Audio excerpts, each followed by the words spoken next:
Well, hello friends, Mark Martella here for Mark's Money Matters, where I help you break your addiction to credit and bring some sanity to your finances. Well, for those of you who are here for the first time, welcome to the show. For those of you who have joined us before, thanks for coming back. Hey Joe, thanks for coming back and watching us. If you are new to the show, you can see all of our past episodes just going to the Mark's Money Matters website at www.markmartella.com. You can see the past episodes. You can go to the free resources page, download some resources. The best resource we have on there, or one of the best, I should say, is our ultimate budget planning tool. If you download that, you'll have total control of what your budget is and figure out if you're short, how you're short, and then start that road as to how you can begin to fix it. If you have a question, please submit your questions into the dialogue box and we'll be happy to answer your questions. Hey Tom, thanks for coming back and watching. And again, we're starting the NBA playoffs tonight. Who would have thought that it'd be Cleveland and Golden State once again? Didn't look like it, but we'll see what happens. I know I have a lot of Cleveland friends that are rooting for them, so we'll see what they can do. We'll see if it goes another Game 7. That was a lot of fun watching those games. So I always like to start off with a rant, and my rant today, it deals with a little old lady who's checking out of a local supermarket down here in Florida. If you're here, you're very familiar with Publix, where shopping is a pleasure. So I'm in the checkout line, and a little old lady in front of me, and she has a happy birthday balloon, a birthday card. I can see it's for, looks like a 10-year-old grandson, and she has 2 gift cards, one for Xbox and the other for McDonald's. So I'm immediately frustrated seeing that she's buying these gift cards, and it's normal. But with my perspective and with what I'm used to is knowing that this is just reinforcing at a very young age, at the age of 10 years old, the money illusion. Here we're giving a 10-year-old two cards and letting them charge online. That's exactly what the credit card companies want. It's exactly what Amazon wants, to take away the use of money. Again, when I was growing up, it was my grandmother, your aunts, your uncles, you go visit their house, they give you a little cash. Don't tell your parents about it. They slip you a 5 or a 10. No more. You're getting these gift cards at high amounts where they can just go online and spend it. And here's the thing, under the law, you have to be 18 years or older to have a binding contract. If you're 16 and you sign a contract, it can't be enforced against you. But here, going online, they may ask that whether or not you're above 18, they may ask for your birth date, but if the kids don't tell the truth, I don't know, maybe your kids are always honest, but if your kids don't tell the truth, I don't think they're going to give you back the money. So seeing this grandma giving these gift cards, it just really frustrated me that she's starting her grandchild, which I'm sure she has nothing but the best interest in mind, but starting them down this path of the money illusion. Hey Bob, thanks for joining us today. And then the fact that she's giving them a McDonald's gift card. I mean, would you give your child a pack of cigarettes? No. Well, giving them a McDonald's gift card may be worse, but that's for a different show, not what we're talking about today. But again, it's part of that money illusion, and what I want to talk about today when it comes to financial literacy, it's how it's not taught in the schools anymore, and what the repercussions are because of that. And what the solution is for that. And I see it every day in my practice. So I want to share a couple of articles with you to set this up. The first article is an article I came across on CNBC.com. It was by Kelly Grant. And she talks about a survey. It was a survey done by the American College of Financial Services, and it's called the Retirement Income Literacy Survey. And it was a survey over 25,000 adults, and it is really scary of the results. The top scoring state at getting only 49% of the answers correctly was Utah at 49%.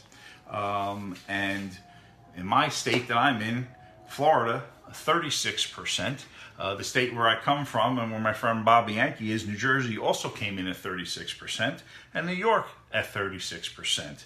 Texas was right there with them at 33%. So you're talking states with huge populations in this country that cannot answer these simple retirement questions with regard to financial literacy. So, in today's day and age, things are so much different. Again, I'm a 50-year-old. So those of you who are in the baby boomer age, and here's the scary thing, there's 10,000 people a day from the baby boomer age retiring. 10,000 going into retirement a day. But again, when I was growing up, like I said, we used cash a lot more. Our parents, our grandparents especially, used cash. That's not used anymore. So in another article by Christina Zucchi that appeared in Investopedia, Why Financial Literacy is So Important, she lays out 5 reasons, but there's 3 reasons I really want to emphasize.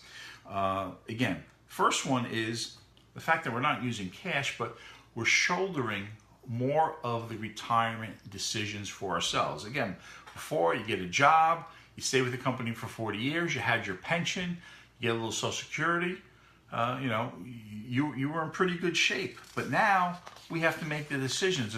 It's fallen on us to do a 401k and set that up. And so many people don't have that opportunity or don't properly invest in it. So that when it comes to retirement, there's big problems. And we're going to talk about what I see in my practice with regard to that. And then the other problem is the lack of government aid, namely Social Security. Social Security does not cover your expenses. If you're relying on just that alone, you're going to be in trouble. And then we're living longer. You look at what the median age was at the turn of the century. When I say turn of the century, the 19th century, the average age was in the 50s. Now we're in the 70s, pushing 80s. And millennials are saying that the average is going to be over 100. So if you're retiring at 65, 70, and you're going to live another 20 years, so many people are outliving their retirement, assuming they have a retirement. And finally, it's just things are much more complicated. And trying to figure out how you invest, who you invest with. There's so many people out there throwing advice at you. And when you're relying on yourself to try to make these decisions, people are simply confused. And I think, the survey that I mentioned where only 49% at the highest state were getting the questions correctly demonstrates the trouble that we have. So here's a typical situation I see in my practice with regard to bankruptcy. I would say once or twice a month I meet with an elderly person. They're usually single, a widow or widower. Their spouse recently died, and they were relying on a 2-income Social Security income to make ends meet. They might have a small pension of a couple of $100s, but they were relying on that. Well, when somebody passes away, you lose one of those Social Security checks. And if they were about equal, that's huge. If one was a little smaller, it may not be that much of an impact. But so often I see that they're just getting by on the 2 checks. So even a reduction of a couple $100s throws everything out of whack. So what do? They start relying on credit cards more and more. And as they rely on credit cards more and more, what happens is they start to max them out. They're paying the minimums, and they get the zero balance cards, and they just get into deeper and deeper trouble until they've maxed out the cards. Their safety net, the credit cards, are now gone. So now they can't make their mortgage payment. And again, if you're 70 or 80 years old, your mortgage should be paid off. But so many people don't do that. And I agree with you, Bob. What I see in Florida is that there's too much trust in advisors, and people get taken advantage of, especially when it comes to doing some refinances and reverse mortgages. And I've done a show about reverse mortgages and how people get sucked in and don't realize what happens when a spouse who's not on the deed, when their spouse who is on the deed and the loan dies and they lose the house. Again, it's a separate story. But so someone comes to me, they've maxed out their credit cards, now they can't make their mortgage payment, they don't know what to do. Well, getting rid of the credit card debt is easy, but it doesn't solve the problem of meeting their expenses. Now, sometimes it works, but more often than not, due to the bankruptcy laws, even if we take off the credit card debt, they're just squeaking by. Now, obviously, it costs some money to file bankruptcy, between legal fees and filing fees and stuff. But here's the real problem that we have here in Florida. And you may not have this in other states as badly. Like, let's take an example from New Jersey, since you can use the federal exemptions, which are much more generous. But here in Florida, if we have an elderly person who has a homestead, obviously they want to keep the homestead. So they get to keep that, and they get to keep all the equity in it. But when they do that, their other exemptions are very, very limited.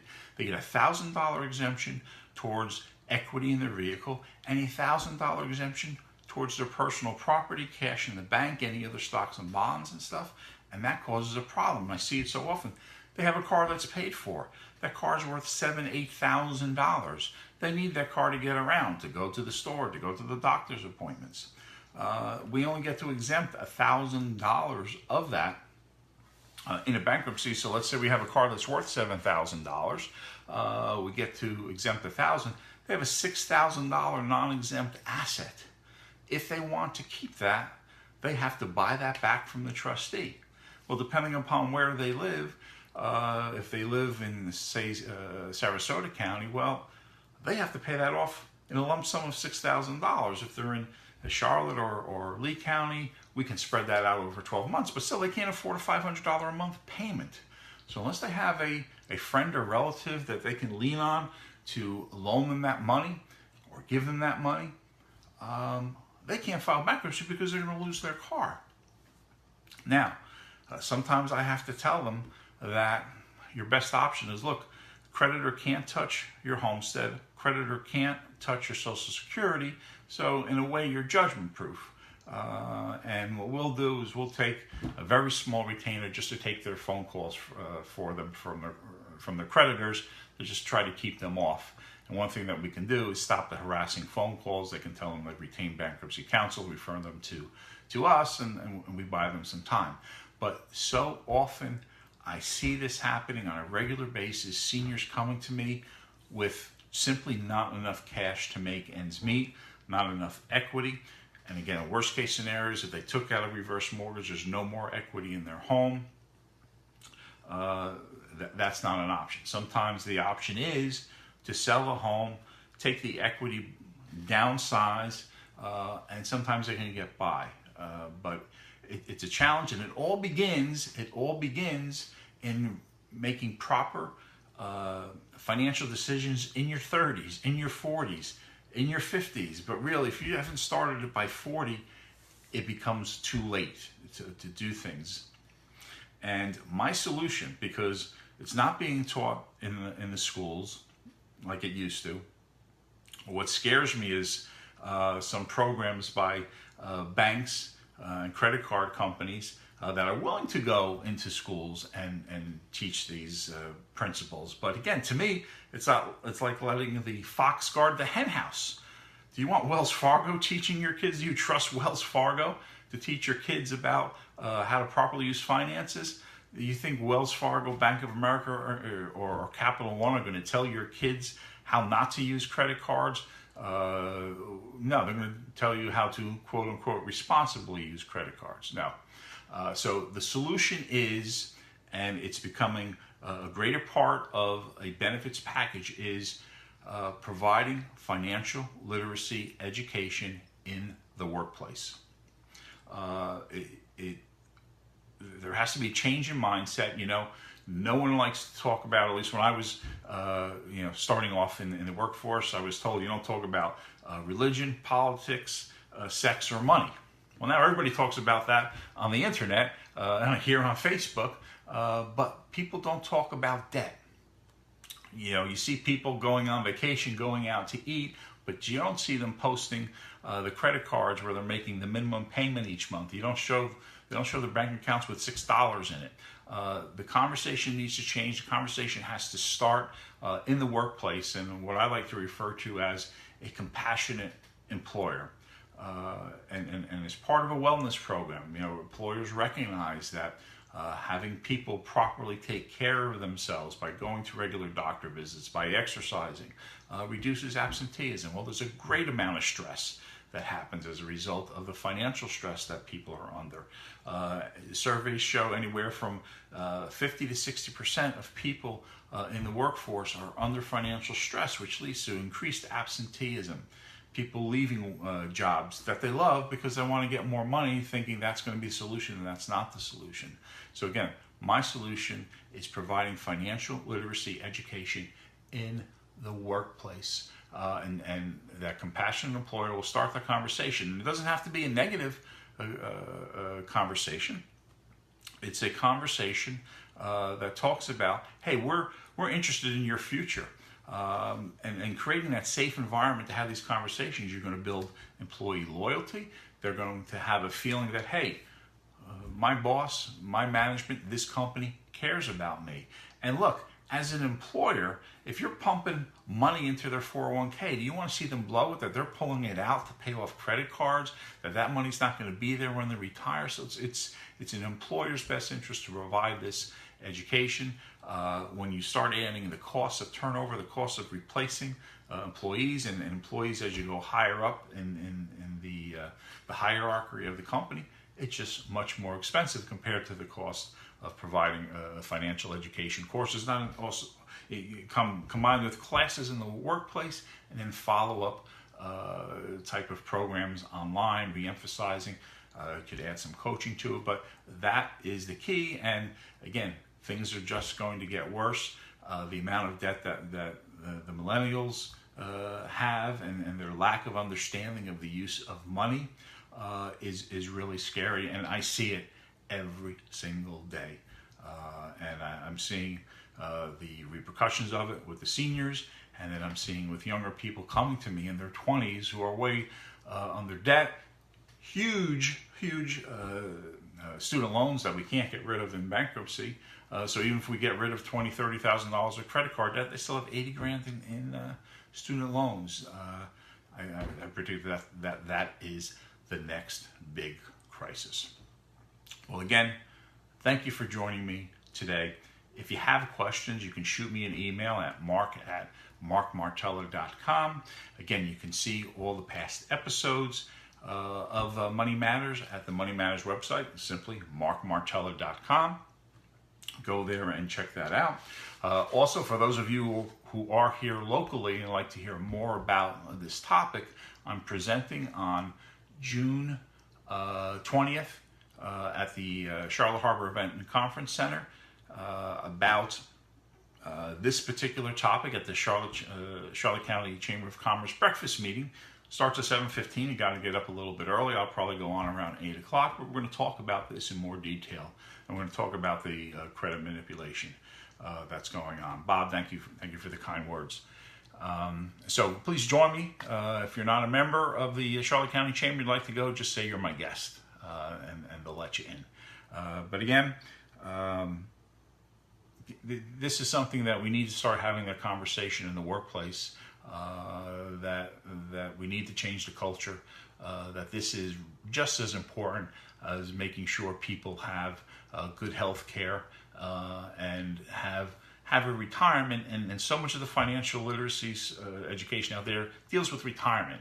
Well, if you're struggling to make your payments, retirement is the last thing on your mind. So So, if you are in a management position, think about starting this conversation. Use this video as a way to maybe start that conversation at your next board meeting to talk about this and how it can help change your employees' lives and produce, improve your productivity, decrease absenteeism, and create a more employee loyalty with your company. So again, I'm Mark Martella from Money Managers, and remember, you have the power to choose to live a debt-free, stress-free life. Have a great week.